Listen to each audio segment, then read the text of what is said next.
So here we see, children, that yes, this is a little ironical, an ironical situation for the postmaster actually. The man who has actually gone out of his way not to mock Lencho, but to help him to give justice to the faith that he has.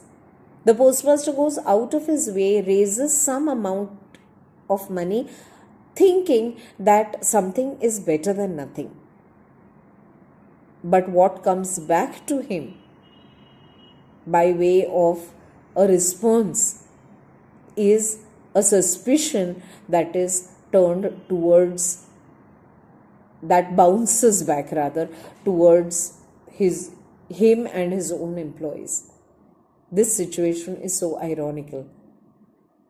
Frankly speaking, ideally, heart and heart, he must have expected that Lencho will at least be satisfied with whatever he has got and will move on. But here he finds Lencho writing back a clear-cut suspicion on the employees of the post office itself. Such an ironical situation. On one hand, we appreciate the naivety of Lencho.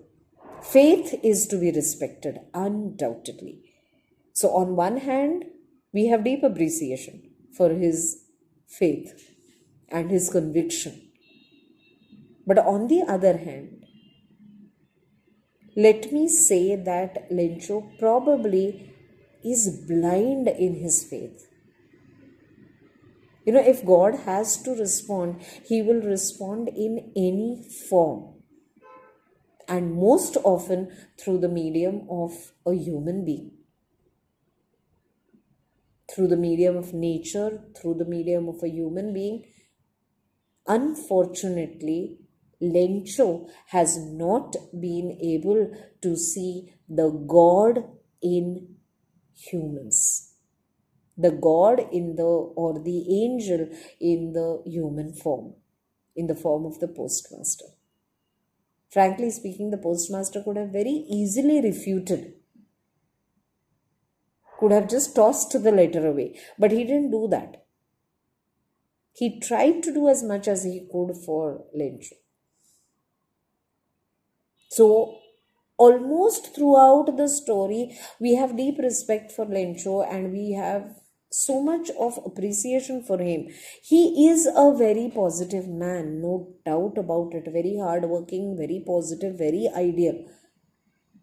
But frankly, the lesson that we must take is that we must be able to see the goodness in the people around us. And we must understand, if there is that power which we term as God, if we turn to God for help, remember always that God is going to send us that help in some form that we might not even be able to think of.